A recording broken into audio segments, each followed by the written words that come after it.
Go to Treasury and click Bank Account Payments in the Bank section.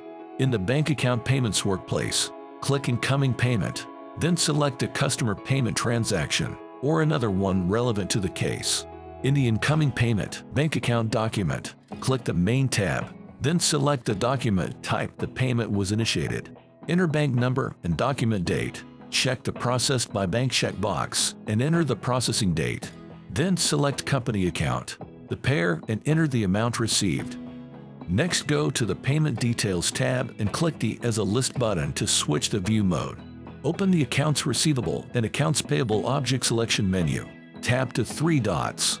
Select the Contracts or Orders in the Document Type filter. Find and select the item. Otherwise, leave the field blank. Click Post and Close to finalize the process of the advance payment registration.